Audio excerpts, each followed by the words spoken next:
Kristen, hello, welcome. And how are you? Hi.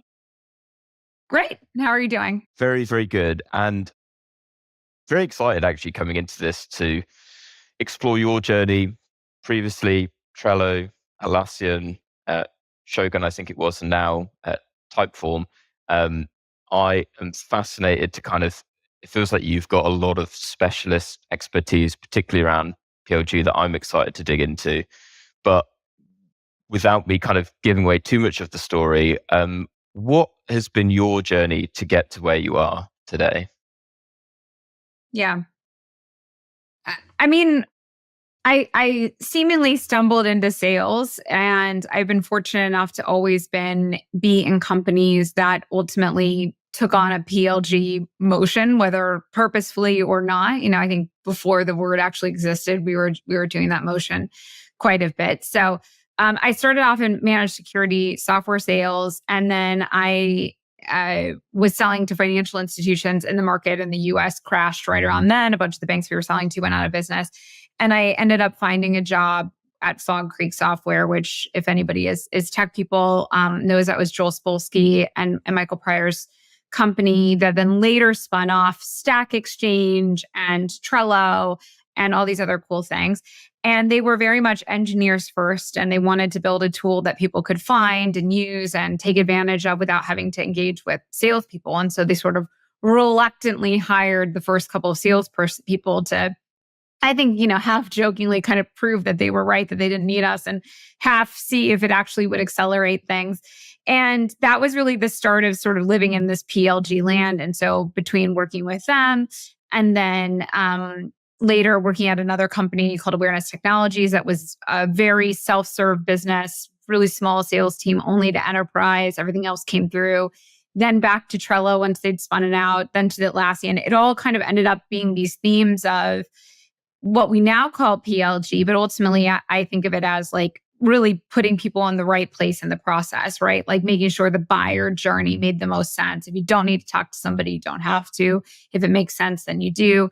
And so I sort of accidentally stumbled into it and then made a career out of doing it. And at this point, I'm super passionate about it, because I think when you look at things with a PLG lens and you think about where the human element of a go-to-market team can accelerate you, and you think about where those two things can help each other at, that's really where you get these magical growth businesses and these magical customer experience journeys and the things that usually most people think of as this like delightful buying experience.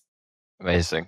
I completely agree. And I think something that I think it would be wonderful to kind of get in your words, that we kind of talked about kind of pre-show and coming into the conversation today. I think to your point, like so many fall into this Yeah. by chance, and naturally it sounds like you kind of found something that really aligned to you as an individual and ultimately you as a leader as well. And something that we were talking about before the show was this idea of like a single flywheel, and Yeah. I guess in my words, a single motion. So can Yeah. you, I guess, perhaps talk more generally to begin with around what that is at Typeform, and Sure. kind of an overview of how that works? Yeah. So I like to call this, looking at things through one funnel. You could look at it from a flywheel, which Atlassian always kind of termed the flywheel. But the idea basically comes down to looking at your customer journey holistically and putting people through the journey in an intelligent way, meaning like the way that they would buy or they would engage, versus putting up these false processes. And so an example would be, because you're XYZ sized company, you don't have the opportunity to self-serve. You don't have the opportunity to test and buy on your own. You have to go through our enterprise funnel. And so we have this enterprise funnel, we have this self-serve funnel, we have this maybe ecosystem funnel. And the idea is that we've made these predetermined decisions about you as a buyer, and we've put you into those journeys. But just because I happen to work at a Fortune 500 company doesn't mean that I want to talk to a salesperson, that I need to talk to a salesperson, or that I need them in that part of the journey. Maybe I will need them at a different part of the journey.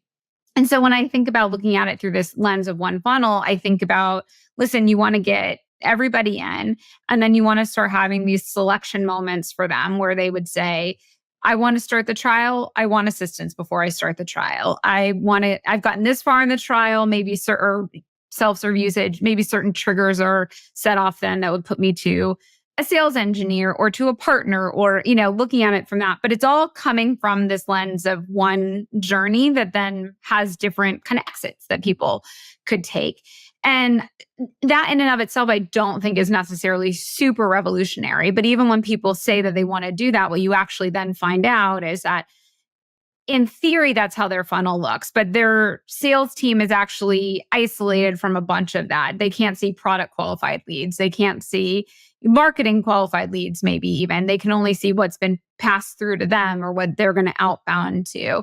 And so in practice, the funnel is actually still very much segmented. Sometimes customer success isn't in the revenue team. Sometimes sales and marketing are not in the same org together, share the same goals together. So even when you think you've created this journey for your customer that's through a single funnel lens, in practice, it often kind of falls down. And so what we've done at Typeform is really taken that lens and said, how can we get these pieces as close together, whether it's through internal tooling, making sure those systems talk together, whether it's through org structure, whether it's through shared goaling, but how do we actually try to create a funnel that someone can come through in the most intelligent way, allowing them to buy when they want to buy or talk to somebody when they want to talk to them.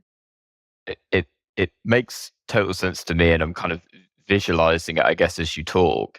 And I suppose what jumps out to me that I'd love to dig into a little bit more around that, you were kind of touching on, some businesses that kind of think that they have a singular funnel, but actually they've kind of got multiple ones. What would you say within the Typeform kind of environment and in your role, how are you ensuring that it is that singular funnel? And what are some of the potential pitfalls that you see of when it potentially starts to veer away from? Yeah. I mean, I think a good example that I can share from the Typeform experience is Typeform is a product-led growth company. You can start a Typeform right now without talking to anybody. You can buy it, you can expand all on your own, right, throughout that journey. But then we also do have an enterprise tier, right? That's very much like, hey, if you're a big company that wants single sign-on, that wants power features, da, da, da, da, da. So before I joined, there was a motion that was really trying to just find those folks for the enterprise. And what hadn't been looked at yet was, what do we know about the customer from what they've told us? It was very much like, oh, let's go and pull Fortune 500 people. It was the standard how you pull an enterprise tier, which isn't wrong, by the way. It's not like anybody did it incorrectly before. But we're also a company that happens to have a bunch of data already about their customers because they're already in it. And plus, we're a company that our product is to ask questions of our customers. We also have a lot of zero-party information about them directly from them. And this is a good example of like not necessarily intuitively thinking to pull all those pieces together before you start randomly outbounding, but to say, of our existing customer base, who meets those enterprise criteria? Fine. What is their product usage look like? Have they turned on certain integrations? Have they done certain triggers? And that's how you start to build out that product qualified lead motion. And then you combine all of that with, what do we know about them from what they've told us? What did they say in their onboarding journey? What have they said, all through basically submissions they gave us about those insights? And using that to create a lead scoring metric or a product qualified lead scoring metric or an outbound list or a targeted list. And so the way that you would think about that involves, you've got customer success involved now, you've got product involved now, you've got the data team involved now, and then you've got all of your revenue operations team, plus, of course, your product marketing team. So that's truly looking at that journey and saying, how do you involve all those parts of the funnel? That's hard. So it's like where it goes wrong and where I think people will hit those friction points is they struggle to get buy-in from all those people. They struggle to get time with marketing for that because marketing's doing MQLs, or it's like, you can imagine there's a million places where you would struggle to get buy-in. And so that's where having those shared goals where we say, listen, if we're building X amount of pipeline, hey, marketing, X amount of that's coming from MQLs, but X amount of it's coming from PQLs, and X amount of it is coming from this or that. And making sure that those goals are then not just set and shared, but then resourced obviously appropriately as well. And everything has those trade-offs that have to be made. I love it, particularly coming from having talked to so many RevOps folks on the show, this idea of aligning all teams together behind a common goal. And what was coming up for me that I'm interested to dig into, and I don't know whether, I wonder whether it's easier to kind of explain this through maybe an example, but how could you perhaps give an example of maybe over the last 12 months, a new workflow that you wanted to design, and perhaps what the thought process is from the CRO's perspective of how you go about implementing that? Because what I'm hearing, kind of listening to you, is you begin with the objective, and perhaps that's from your data analysis. You can see that, there is an opportunity here if we go and do X, Y, and Z. I'll hand over to you at this point to kind of take it from there. But what does that look like? I mean, I think we can use the PQL example as a good one, which is, hey, we want to spin up a product qualified lead motion because, we know that we have 100,000+ customers. And we know that inside of that group, there's a subsegment of those people that are ideal for us to have an upmarket conversation with, versus us going out into the world and trying to convince somebody who doesn't even have familiarity with Typeform. So, you start by saying, what would we know about these people? What triggers do we have? And so then you start to dig out this PQL motion.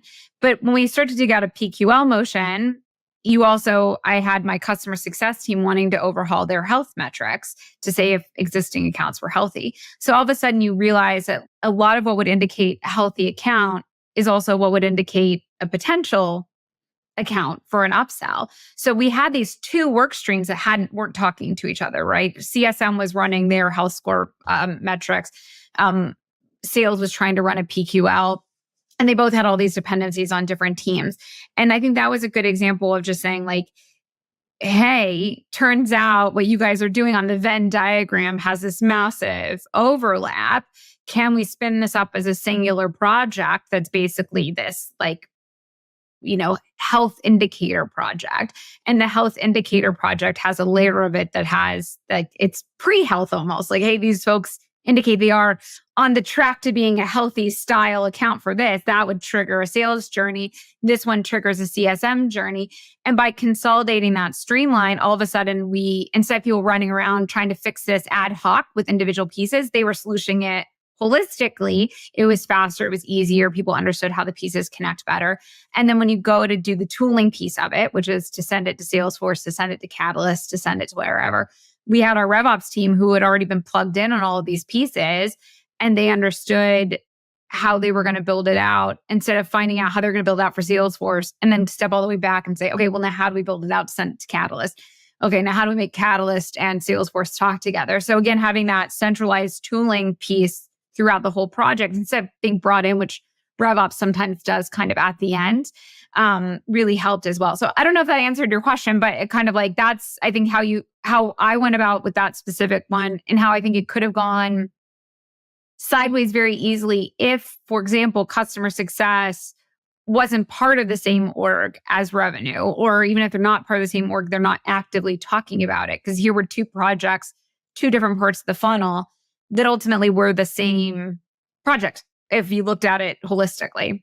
It absolutely does answer the question. And I suppose what I'm curious by then is, how do you, when you've seen that and you've brought the teams together and they've worked on it, how do you then go about, without the, I guess, the obvious answer, but how do you ensure that you measure the effectiveness of that? Because you kind of see the opportunity and can see, this just makes sense for us to be more efficient here. But I'm guessing in how you approach, you also want to make sure that, by spending time and resource on it, that actually we're seeing it have an impact on the overall, KPIs of the business. Yeah, exactly. I mean, I think for this project, it's probably a little bit more straightforward, right? Because we're directly talking about there's kind of three core metrics that this would impact. One would be pipeline. PQLs would either generate the pipeline they're expected to or not, and you've kind of done the data research to provide that insight. The other one would be retention on the health metric, which is if we could get better health metrics ahead of time, we could get ahead of churn.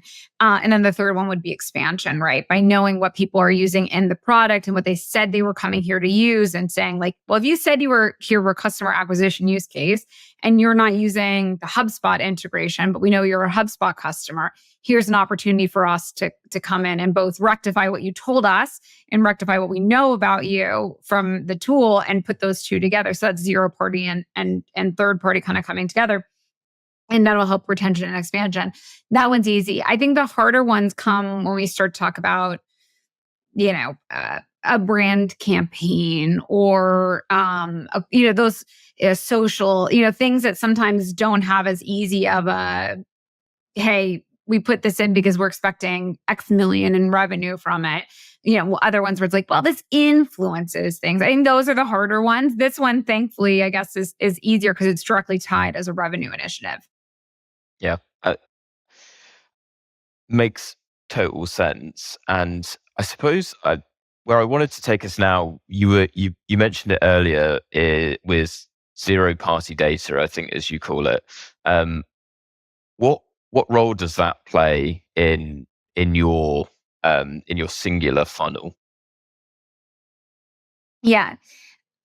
For me, I think I've realized in the last couple of years that I'm just surprised how little, especially in PLG, we know about our customers directly from them. And even if I think back on, my time with Trello and some of the other things, we would have so many. This is the trade-off with PLG, right? You have so many people coming in the door. Not that that's a bad thing, and they're almost never being talked to by a salesperson. That's the nature of PLG. You let people in, they come in and they experiment with your tool. They find you from other places, And oftentimes, because you don't have a salesperson, you don't know all the BANT things, right? You don't know, like, what's your need? Are you the right person who should be using it? And so that's the trade-off that PLG gives you. You have that big opportunity, but you have a lot less insights. And so I think back early days of Trello when we used to be trying to just straight up figure out who these people were, where they came from, why they were using it. And we weren't asking, which I'm sure we would have gotten to in a level of maturity, but we weren't asking. And even now when I talk to other sales leaders, I'll often say like, hey, what's your product onboarding journey? How do you know what people are there for? And especially if you're more of a horizontal tool, a lot of times the answer is very squishy. Like they kind of know, kind of don't, think it's this, not quite sure. And so for us, a lot of what we do, no surprise, obviously it's our tool. This is what we believe in. But it's asking those questions, right? When you come in, there's a Typeform. It asks you what you're here for. It asks you what you're trying to accomplish. And so that zero party, what I give you directly, information is really important for us. It tells us what you want ultimately. And then that's why I was saying you combine it with those other things, So, if going back to that customer acquisition, if I know you're here to do lead generation or customer acquisition, I can use something like a Clearbit or some other tool like that to know that you're also a Salesforce customer or a HubSpot customer. I can use ecosystem data with Crossbeam and our partners to understand something. I don't have to ask all of those questions, but when I know this one piece about you and I can combine it with those other pieces, that lets us understand not just PQL and health, that allows us to understand what the best onboarding journey is for you. What integration should we highlight? Which one should we de-emphasize? Which pieces should we make sure you're using? If you're here for lead generation and you're a D2C company, you probably care a lot about your brand. Have you used this tool for brand kit? Have you used whatever? So it's really a huge starting off point for us. And it's also a piece we continually lean into in terms of like when we're releasing new features, when we're doing customer service, when we're trying to do it as best as we can. And I think that's where you try to do that at scale, because you're not going to have enough customer success people to have all those questions answered directly, or enough salespeople. So it's a big part for us. And it's something I think AI is going to play a big part in this too. Like, because asking the question is one thing, aggregating that data and getting those insights from it, which I'm sure anybody listening to will say that's a whole different thing, right? Honestly, most of the time people's problem is either not asking, B, they ask and they just can't find where it went. It's in some tool. This tool doesn't talk to this tool. That's the other big challenge with that part of creating that journey. Yeah, these are happy problems, having Mhm. too much data. Usually, it's one or the other. Yeah. Um, and and I think I'll actually come back to that point, but to pick up on something that you mentioned earlier. Now, I can only imagine, but if I was a salesperson being given, almost a PQL handed through, where I've got all of this context on, we've already identified like the pain, we've already, perhaps we've already enriched it with data, so we understand the technographics, we know that it's ICP, fantastic. Right. Yep. What does it look like from there for a salesperson? Because I suppose in many ways, because of that approach and because of the data that you're able to gather on a contact, and obviously the fact that they're already using the product, what does the sales motion then look Yeah. like for a salesperson to be like, it's almost like an alert's going off of, Yeah. here is a qualified lead, time to reach out. Yeah. Yeah.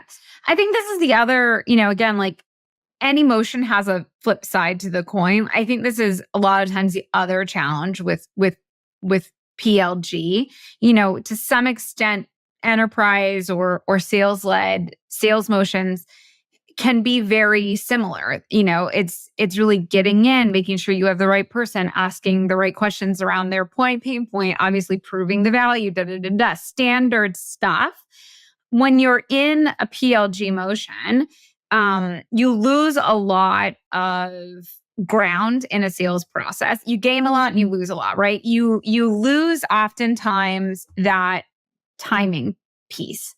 They already are a customer to some extent. Like, unless there's this really like, I've hit a limit. Like, I needed X amount of responses and I run out of those responses. I needed X amount of boards. I run out of that. Things like that. Like, those are different. It's honestly a much easier sales cycle then, because they're like, I'm locked out. And you're like, all right. But when it becomes something more, a consolidation play, that was common in Atlassian, right? Hey, you have a bunch of these pockets of tooling. How do we get you to have a centralized tool? That's very much an IT conversation oftentimes. That's very much a security conversation or a scale conversation or a cost conversation. Sometimes it would be you're using these things and we know you're using, again, I'll go back to Atlassian, where would it be like, you're using Jira, but you're using Zendesk. Have you thought about using Jira's IT? And that becomes more of a traditional sales motion. So I think within these, it really depends. So even at Typeform, it can be a combination of I've run out of my responses, I'm hitting this blocker, but then it can be, have you thought about using video as a component of this? We know you're using this kind of use case. Let me show you that. So what happens is, in my very roundabout way of answering, which is, at least I've experienced this, it's less out of the box templatized from a sales process. It is a little bit more like you have to see what brought them there as an MQL. You have to see what brought them there as a PQL. And maybe there's 6 or 7 things that are the same, but it's not one straight sales process with one straight moment of signing with an upgrade journey where you've got a 30-day trial and that 30-day trial is ticking out and either you're on or you're off at the end of this. Because in theory, you could go through that whole sales process and then they buy the self-serve business plan. There's even there's not necessarily a guarantee. So you lose a little bit of that, like, hey, what does it look like? It doesn't always look the same ultimately for every person, which is hard from a training and enablement and a coaching. You really have to have folks who are very kind of quick on their feet in these journeys. Which kind of leads on to the question that I was going to ask. Does that mean you look for a different type of rep? So often we'll speak to sales leaders about the type of folks that they're hiring, and it's So often I want someone that's curious. I want someone Yeah. with grit. I want, someone Yeah. with empathy. In given what you've just shared, do you look for any kind of different like values or qualities in a rep? Yeah. Yeah. So you hire differently at different phases, right? I think when I was hiring at Trello, which was basically we had no revenue yet, to when I was hiring at Atlassian, to when I'm hiring at Typeform, which, I think those are three very different staged companies. You obviously are always hiring different depending on the stage.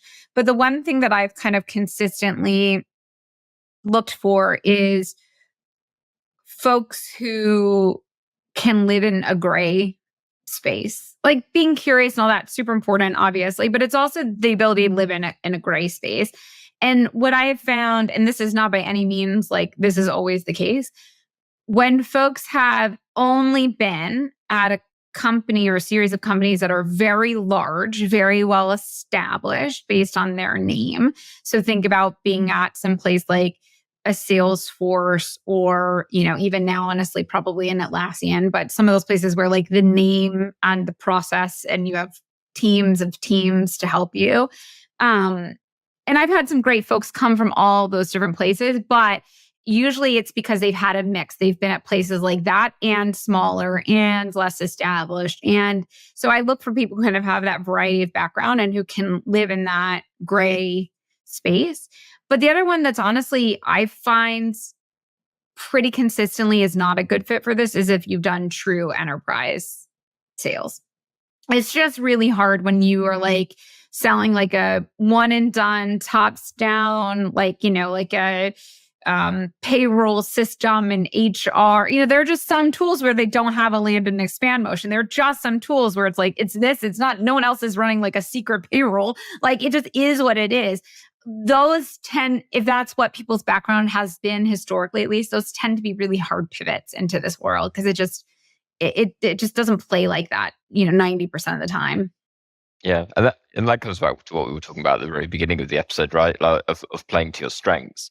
And on the conversation of reps, something that I've spoken to a lot of folks about, particularly in kind of sales led motions, and so I'm fascinated to hear from like a product led Yeah. perspective, and especially as it sounds like you're using data kind of throughout your go to market motion. What are your top performers doing that put them kind of, above like 100% of quota attainment versus so the folks that are at great versus those that are at good? Yeah.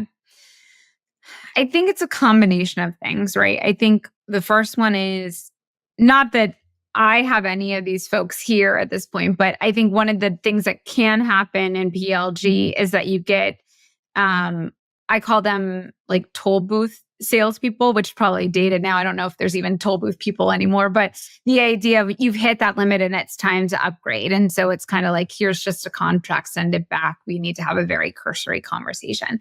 And I think sometimes that can create bad habits where you go into the place where you no longer even bother doing a discovery. You no longer bother having those conversations and doing the research on the account because you're relying exclusively on the fact that they have hit some kind of limit and need an upgrade journey.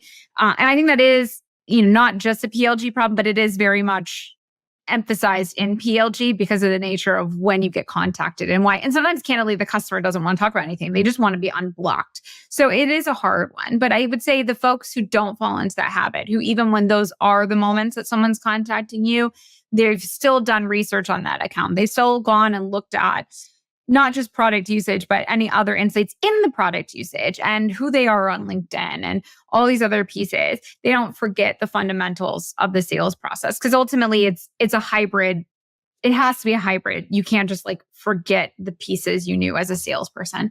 So the folks who succeed are the ones who do that, who still, even though it is in theory going to be an upgrade because someone's coming in, they don't stop the conversation there. And those are the folks who then get bigger deals, who get stickier deals, who get higher win rates. And it just helps them and it helps their CSM counterparts when those deals come down the line to them. So that's like the very consistent patterns I see.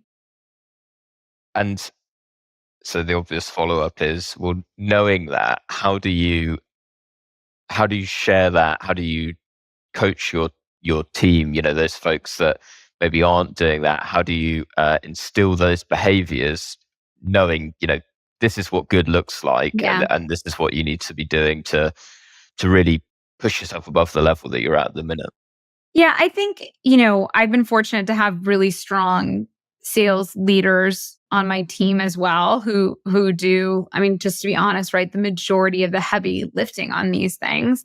But I think one of the themes from a good sales leader who's running a strong team is decoupling your quota attainment from your performance, right? Like, and I think a lot of times those things become intrinsically tied, right? You'll hear, at least I've heard reps say, but I hit my quota. So why are you giving me feedback? Almost like insulted that they're getting coaching or feedback because they've hit their quota.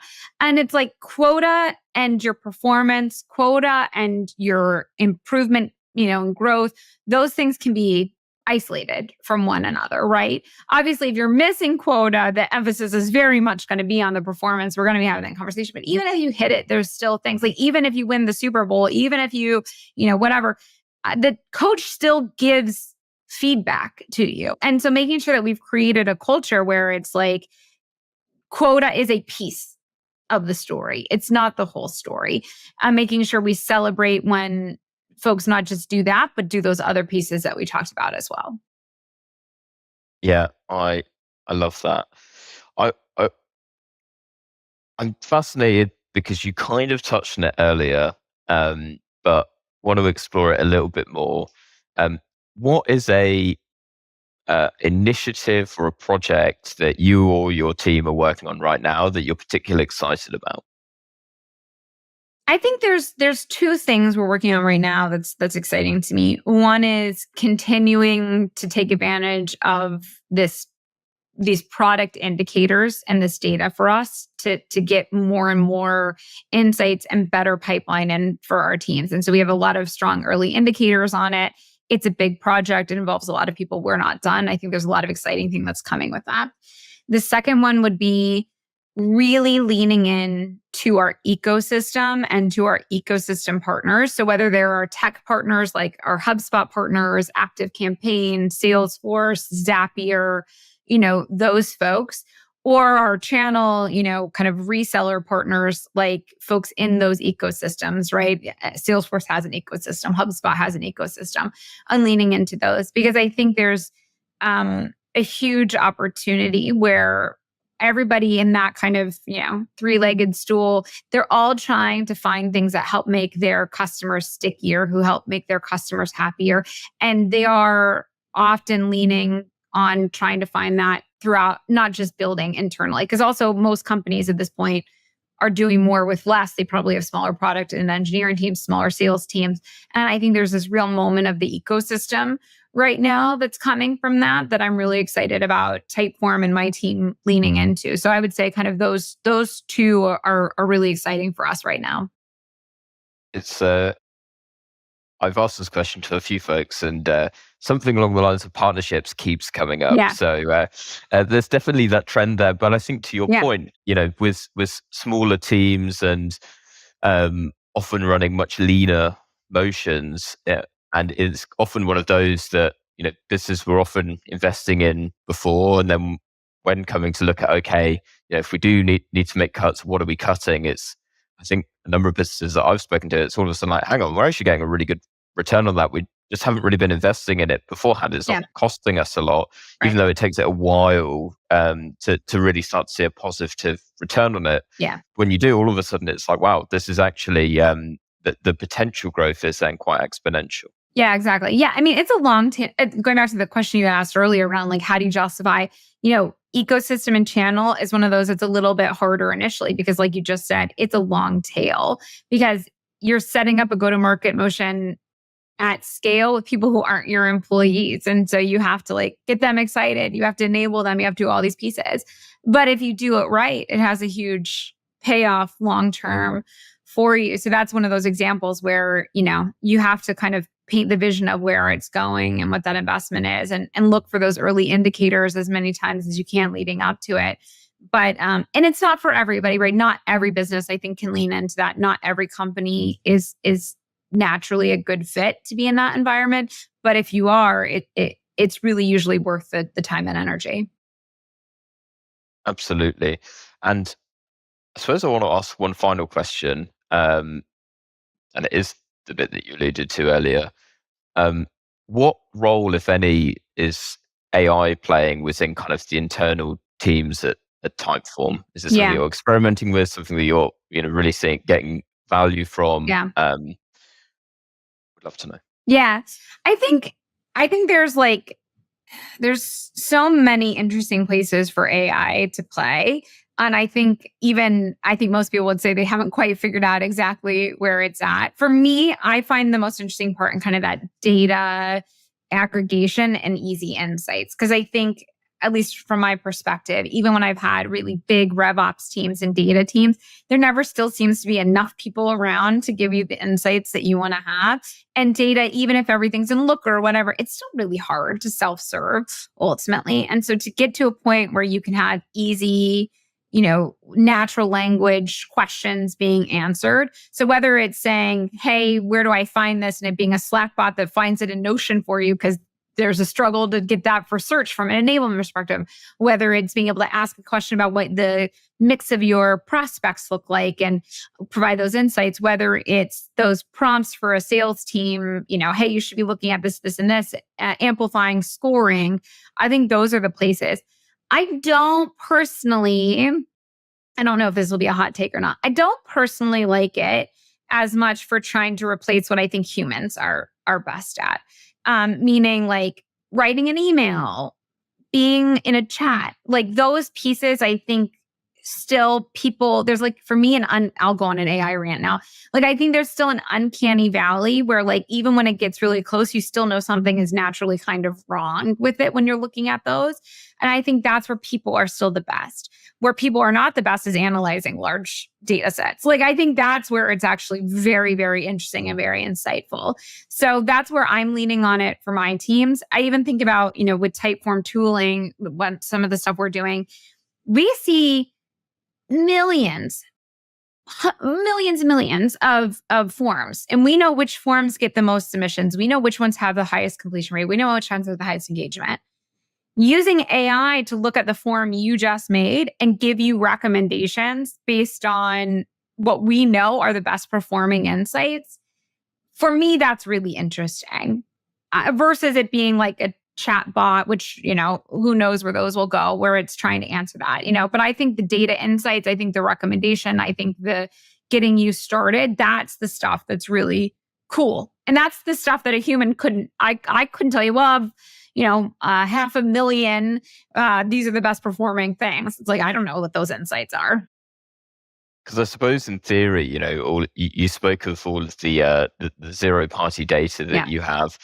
You've got all of these signals that are flowing into like your product qualification scores. And certainly, I don't think we at Ebster are quite at that level yet, but certainly something that we are looking into is, how to take all of these disparate data signals that are leading into your sales process and into your revenue. I suppose in your world, it would be understanding, well, which of those are having the greatest influence over what we're ultimately closing. So of those questions that you're asking when people are filling out originally, what's the correlation there? And I think that, areas like that are some of the most exciting areas for AI, right? Because to your point, I don't think it's necessarily about efficiency per se, although it does have that benefit, but it's about how to make you be more effective. How do you spend your time more wisely? That's right. Yeah, exactly. And it's an important nuance, right? Because efficiency could be getting through a lot more, or efficiency could be not engaging with some pieces so that you can give better attention to the right pieces. And I think that's where we're at. Like, we've actually done a big reduction in the number of leads we've been sending through the team. And post that reduction, the team has had the highest attainment they've had. And we could have resolved that by saying, hey, listen, have AI write all of these emails for us. That way we can still hit the 500 leads. But instead we said, why don't we have AI help us understand which are actually the good leads of this? And of that, we only take 100 leads and 100 are worked really well. And so here's AI being used to increase efficiency, but with two very different approaches. And I think ultimately, I'm biased, but I think that approach of saying, have the person do less and have it still be a person doing it is the better way. And having AI be the filter is what will, I think that's the places it's going to win. How did the sales team take that when it was, by the way, guys, you're going to be getting less leads? Yeah, but the good news is we think you're more likely to close. Yeah. The funny thing is, I will say this, I think salespeople know, when they're chasing stuff that is not a good fit. And there's a balance, right? Because not everything should be a great fit. That's, again, coming back to the human, that's part of your job is making something that's not a guarantee become a closed deal. But there's also things where it's this is never going to be a fit. And you just making me work this lead to cover an SLA on this lead, is a waste of everybody's time. And so I think there was a little bit of the team saying, hey, yeah, we know some of this stuff isn't a good fit. It would be good for you to filter it out. And then part of it saying, hey, why don't we just hire more salespeople to get through it? So I think that's the eternal battle. At the end of the day, I think hopefully you build enough trust with your sales folks where you're why would I have to own your number too, right? The company owns your number. Why would we set you up to be unsuccessful? We'll be watching it. We'll make sure it'll turn out. And I think making sure there's always that feeling of mutual buy. And if they don't make their number, I also don't make my number. Why would I set them up to fail? What is the logic of doing that? It sounds like change management is actually pretty straightforward for you guys in many respects, right? Because it does ultimately roll up to that. So that about brings us to time, Kristen. Sure.